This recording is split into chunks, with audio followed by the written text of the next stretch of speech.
দারিংবাড়ি আমার কাছে প্রকৃতির বাড়ি। প্রকৃতি তার এই বাড়িকে মন প্রাণ দিয়ে ঢেলে সাজিয়েছে। এখানে আপনি পাবেন পাহাড়, নদী, ঝর্ণা, জঙ্গল।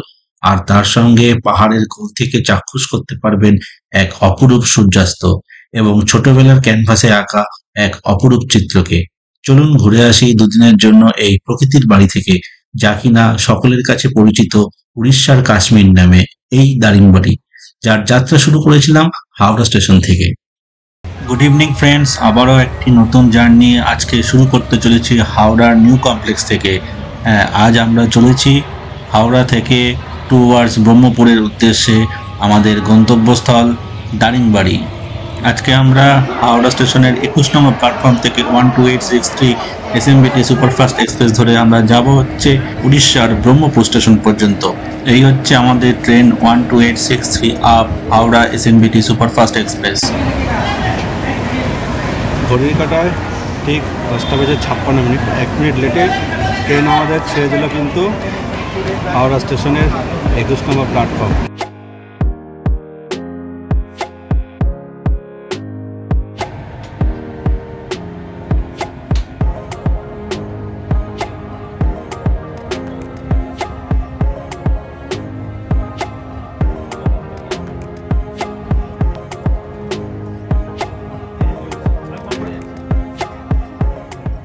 গুড মর্নিং ফ্রেন্ডস, সকালবেলা ঘুম থেকে উঠেই আমাদের স্বাগত জানিয়েছে উড়িষ্যার এই সুবিখ্যাত চিল্কা হ্রদ। গতকাল রাতে ট্রেনে উঠেই সঙ্গে সঙ্গে শুয়ে পড়েছিলাম, আর বিশেষ কিছু দেখাতে পারিনি, তাই আজকে সকালবেলা ঘুম থেকে উঠেই এই চিল্কা হ্রদের অপরূপ সৌন্দর্য ট্রেনের ভিতর থেকে আপনাদের সামনে তুলে ধরার চেষ্টা করলাম।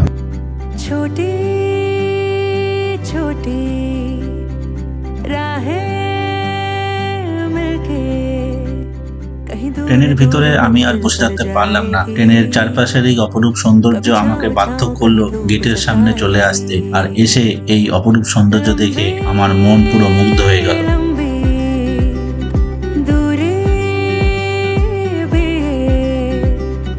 चलते चलते कम होती जाएगी, कभी छाँव छाँव कहीं धूप सताएगी। सफर अनजाना सा है, रास्ता बेगाना सा है, हर मोड़ मोड़ पे कुछ नया सा है, हर मोड़ मोड़ पे कुछ नया सा है, सफर अनजाना। Good morning from Brahmapur. আমরা ব্রহ্মপুর স্টেশনে ট্রেন থেকে নামলাম।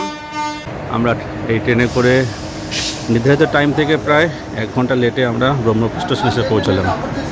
আমরা এসে পৌঁছেছি ব্রহ্মপুর স্টেশনে। এখন ঘড়ির কাঁটায় বাজে হচ্ছে সকাল 8টা বেজে 40 মিনিট, প্রায় 1 ঘন্টা 10 মিনিট মতো ট্রেন লেট করেছে। যাই হোক, মোটামুটি এই লেটের একদিকে ভালোই হয়েছে।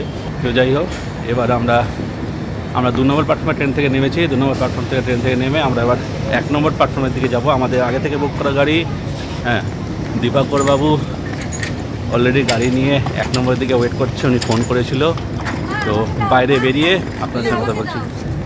ব্রহ্মপুর স্টেশনের এক্সিট এন্ট্রি হচ্ছে এদিকে 1 নম্বর প্ল্যাটফর্মের দিক দিয়ে, আরেকটা এক্সিট আছে 4 নম্বর প্ল্যাটফর্ম। সামনে আসলে কিন্তু প্রচুর অটো স্ট্যান্ড, গাড়ি স্ট্যান্ড আছে। এখানে আপনি চাইলে গাড়ি আপনি এখান থেকে এসেও বুক করতে পারেন, বা আপনাদের যে গাড়ি রিজার্ভ করা থাকে সেই গাড়ি কিন্তু এখান থেকে এসে আপনাদের পিক আপ করে নেবে। সকাল 9:10 আমরা গাড়িতে এবার উঠবো। Good morning from Brahmapur. Brahmapur স্টেশনে সকাল 8:30টার সময় নেমেছি। তো সেখান থেকে কিছুটা ফ্রেশ হয়ে কিছুটা খাবার খেয়ে আমরা বেরিয়ে চলে এসেছি হচ্ছে ব্রহ্মপুর স্টেশনের বাইরে। সেখান থেকে আমরা গাড়ি নিয়ে অলরেডি 5-7 কিলোমিটার পথ চলে এসেছি টুয়ার্ডস দারিংবাড়ি। তো আমরা প্রথমে যাবো হচ্ছে সুরাটা ড্যাম হয়ে ওদিক দিয়ে যাবো। দারিংবাড়ি যাওয়ার পথেই আমরা রাস্তায় পেয়ে গেলাম বিশাল একটা হনুমান মন্দির। আমরা এসে পড়েছি করঞ্জাই টেম্পলের এন্ট্রি গেট। হাই রোডের ঠিক পাশেই বাঁদিকে পড়বে এই করঞ্জাই মন্দিরের এন্ট্রি গেট। সেই গেট দিয়ে আমরা এবার ভিতরের দিকে ঢুকবো। এই মুহূর্তে আমরা এসে পৌঁছেছি হচ্ছে দারিংবাড়ি যাওয়ার পথে মাতা করঞ্জাই মন্দিরের সামনের এন্ট্রিতে। মাতা করঞ্জাই টেম্পলের অভ্যন্তরে ঢুকছি আমরা। এখান থেকে টিকিট কেটে নেবেন। টিকিটের দাম হচ্ছে 10 টাকা, 10 টাকা করে টিকিট। আর এই হচ্ছে টেম্পলের ভিতরে সিদ্ধিদাতা গণেশজি। এই হচ্ছে মন্দির। মন্দিরের অভ্যন্তরে কিন্তু ফটোগ্রাফি অ্যালাউ নেই, আপনি বাইরে করতে পারেন। আমি বাইরেই করব। এই ভিতরে গর্ভগৃহে যাব যখন, গর্ভগৃহে কিন্তু ফটোগ্রাফি অ্যালাউ নেই। ছোট্ট একটি মন্দির, যথেষ্ট সুন্দরভাবে সাজানো। আর মন্দিরের মূল গর্ভগৃহ কিন্তু হচ্ছে এইটা। আমরা ভিতরে ঢুকবো, এই ভিতর দিয়ে আমরা গর্ভগৃহে ঢুকছি।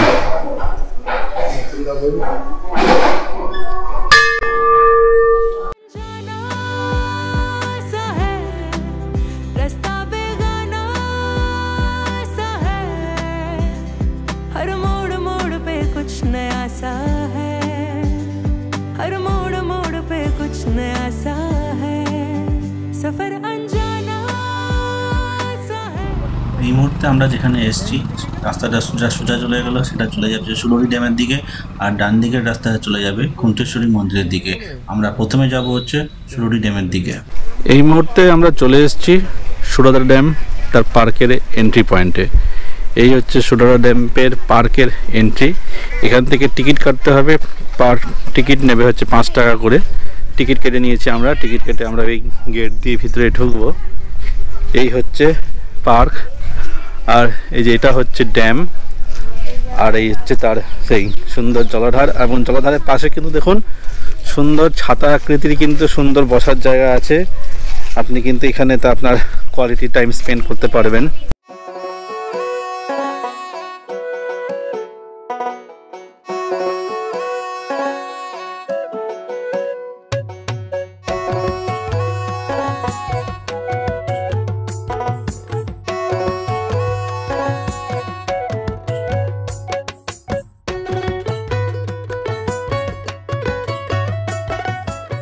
এই মুহূর্তে সুরাটা ড্যামে আমরা দাঁড়িয়ে আছি। আমার পিছনে যে জলাধারটা দেখা যাচ্ছে, এটা হচ্ছে সেই সুরাটা ড্যামের জলাধার। আর তার আশেপাশের দৃশ্য আপনাদের সামনে আমি তুলে ধরছি।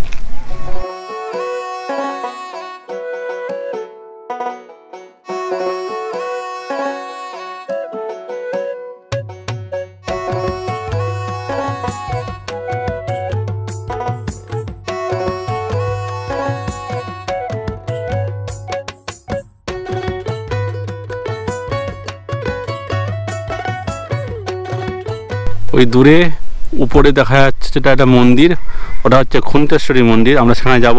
আর তার পাশেই আছে টাওয়ার। তো উপরে উঠলে এই ড্যামটা কিন্তু দেখতে আরও ভালো লাগবে। এই মুহূর্তে আমি চলে এসেছি খুন্তেশ্বরী মন্দিরের পার্কিংয়ে। তো আমার পিছনে যে জায়গাটা দেখছেন, এটা হচ্ছে পার্কিং এরিয়া। আর আমরা এই সামনের জায়গাটা দিয়ে ঢুকবো। এই যে এটা হচ্ছে মন্দিরে ঢোকার প্রবেশ পথ। কিছুটা সিঁড়ি বেয়ে বেয়ে হালকা হালকা উপরে উঠতে হবে, খুব বেশি না, সামনেই মন্দির দেখা যাচ্ছে। তো আমরা এই খুন্তেশ্বরী মন্দিরের ভিতরে ঢুকবো। পুরো রাস্তাটায় কিন্তু শেড দেওয়া আছে। তো গরমকালে বর্ষাকালে কোনো সমস্যাই হবে না, কোনো অসুবিধা হবে না। চলুন আমরা ধীরে ধীরে মন্দিরের দিকে এগিয়ে যাই।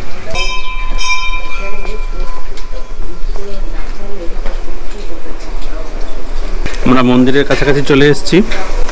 এখানে পাদুকা খুলে কিন্তু মন্দিরের ভিতরে প্রবেশ করতে হবে। এই হচ্ছে মন্দিরের বাইরের দৃশ্য। ভিতরে মা খুন্তেশ্বরী দেবী পূজিত হচ্ছেন।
ওই দূরে দেখা যাচ্ছে ঋষিকুল্যা নদী।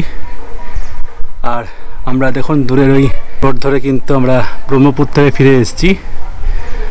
আর আমরা এই পার্কে কিছুক্ষণ আগে ঢুকেছিলাম। আর উপর থেকে হচ্ছে এই সুরাডা ড্যাম এবং তার ভিউ ওয়াচ টাওয়ারের উপর থেকে।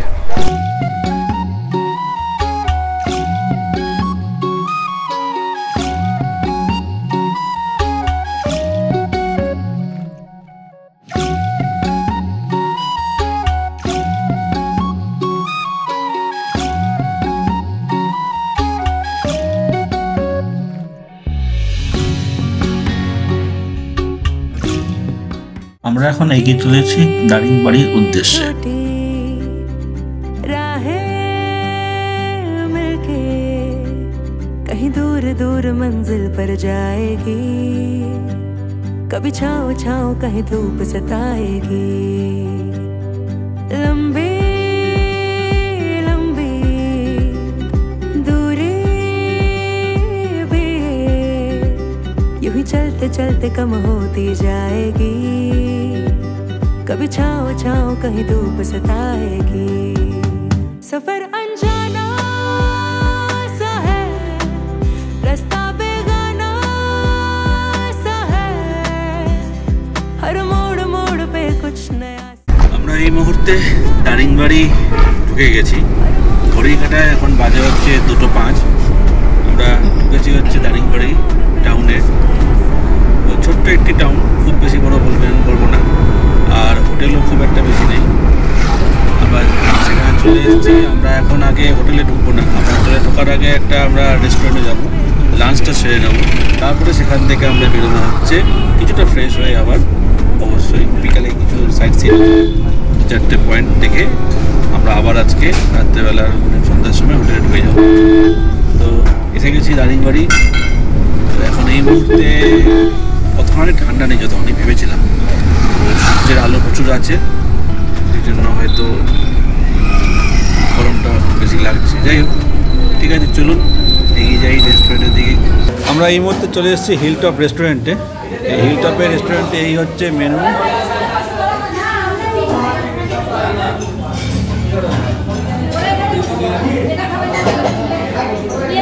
আর মোটামুটি খাবারের কোয়ালিটিটা আমরা দেখবো কীরকম।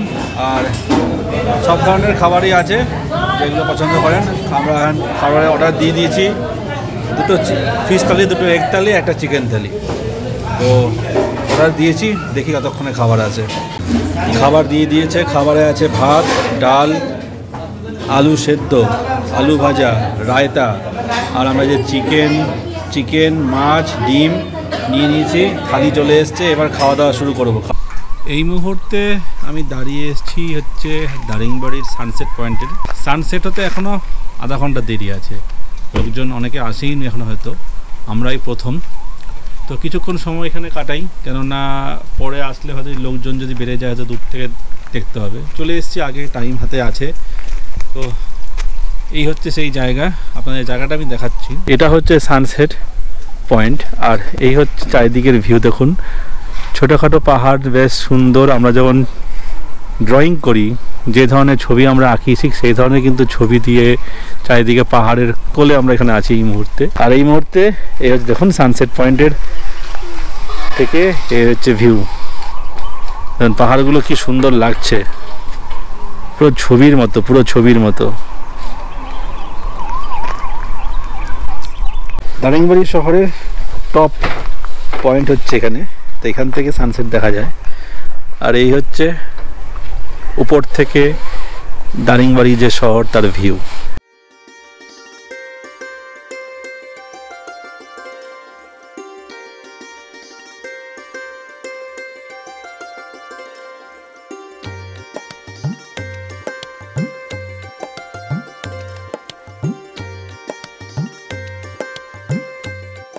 সানসেট হতে চলেছে, আর কিছুক্ষণের মধ্যেই সানসেট হবে। তো আমরা সেই জায়গায় চলে এসেছি, সানসেট পয়েন্টে ওয়েট করছি সানসেটের জন্য। আর সেই ছবি আপনাদের সামনে তুলে ধরার জন্য আমি চেষ্টা করছি।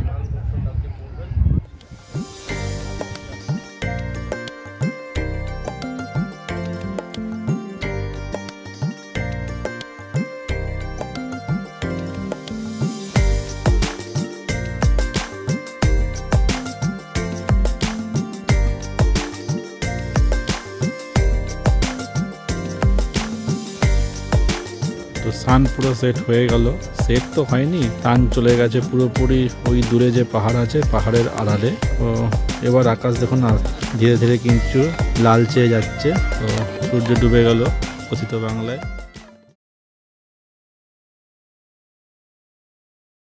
ডিয়ার্স ইকো রিসর্টের এ দেখুন বাগানটার মধ্যে কিন্তু এখানে দেখুন চারিদিকে বাঁধানো বাগান আর সুন্দর আলোকসজ্জায় সজ্জিত করা হয়েছে, আর এখানে চেয়ার টেবিলও পাতা আছে। আপনারা চাইলে কিন্তু এখানে বিকেলে স্ন্যাক্স জলখাবার এখানে করতে পারেন আর কোয়ালিটি টাইম স্পেন্ড করতে পারেন। তো ঠান্ডার সময় একটু প্রবলেম হলেও হতে পারে, যেমন ঠান্ডা আছে বেশ মোটামুটি, আর গরমকালে তো কোনো সমস্যাই নেই। এই হচ্ছে এই গার্ডেনের ভিতর, আর নিচে আর উপরে রুম মিলিয়ে মিশিয়ে আছে।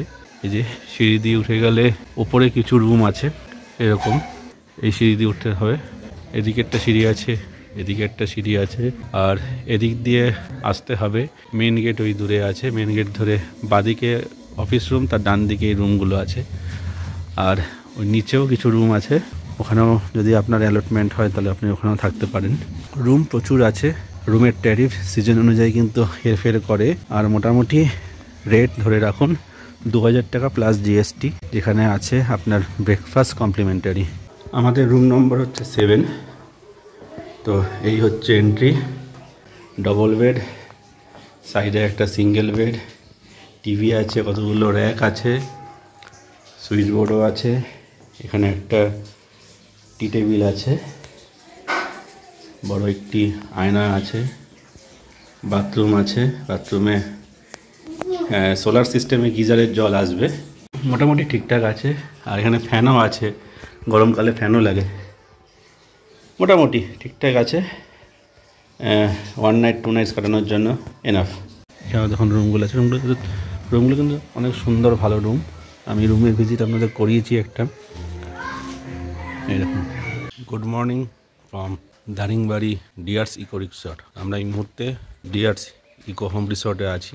আমরা আজকে আমাদের এখানে সেকেন্ড ডে, তো আমরা মোটামুটি রেডি হয়ে গেছি, ব্রেকফাস্ট হয়ে গেছে, ব্রেকফাস্ট টেবিলে যাব। ব্রেকফাস্ট করে আমরা বেরিয়ে যাব আজকে এখানকার লোকাল সাইট সিন করতে, আর ডিটেলস আমি পরে বলছি। চলুন ব্রেকফাস্টটা করে আসি। ব্রেকফাস্ট টেবিলে চলে এসেছি। ব্রেকফাস্টে আছে লুচি, ঘুগনি, ডিম সেদ্ধ, 2টো করে ডিম সেদ্ধ। তো খেয়ে দেখি কীরকম খাবার। গরম গরম লুচি, ফুলকো ফুলকো, বেশ ভালোই। তো শুরু করে দিয়েছি খাওয়া দাওয়া, লুচি আর ঘুগনি। আমরা আছি হচ্ছে এই ডিয়ার্স ইকো হোম রিসর্টে, এটা হচ্ছে তার এন্ট্রি। আর আপনারা যারা আসতে চান এখানে, তার কন্ট্যাক্ট ডিটেলস, বুকিং ডিটেলস এখানে দেওয়া রইল, এখানে ফোন করে নেবেন ডিটেলস টারিফ জানার জন্য। গেট দিয়ে ঢুকে সোজা এটা হচ্ছে রিসেপশনের অফিস, এখানে ঢুকে যেতে পারবেন। আর এই হচ্ছে টোটাল তার এরিয়া, মাঝখানে সুন্দর গার্ডেন করা আছে, আর তার ডান দিকে বাদিকে রুমগুলো সাজানো আছে। বাদিকে কিছুটা রুম আছে, আর ঠিক এই যে বাদিকেই এটা হচ্ছে ডাইনিং হল, এইখানে রুমগুলো আছে পরপর। গতকাল রাতে এই রিসর্টের রাত্রিকালীন পরিবেশ আপনার সামনে ভিডিওর মাধ্যমে তুলে ধরেছি। পরপর রুমগুলো আছে এখানে।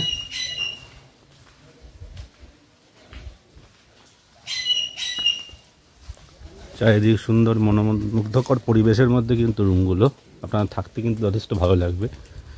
এবং দেখুন জঙ্গলের, মানে জঙ্গল তো না, গার্ডেন, চারিদিকে শুধু আম গাছ, যদিও এই আম গাছের ভিতর দিয়ে আপনাকে ধীরে ধীরে বিভিন্ন দিকে যেতে হবে। তো আমরা যাব হচ্ছে এদিকে, দেখুন উপরেও কিছু জায়গা আছে, ঘর আছে, সেইগুলোর দিকে।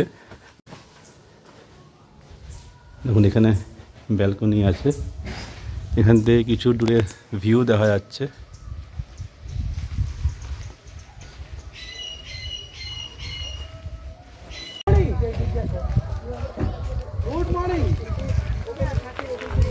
প্রকৃতির কোলে এবং চারিদিকে সবুজের দ্বারা আবৃত এই সুন্দর রিসর্টে আপনি কিন্তু চাইলে একদিন থাকতেই পারেন। এই ডিয়ার্স ইকো রিসর্ট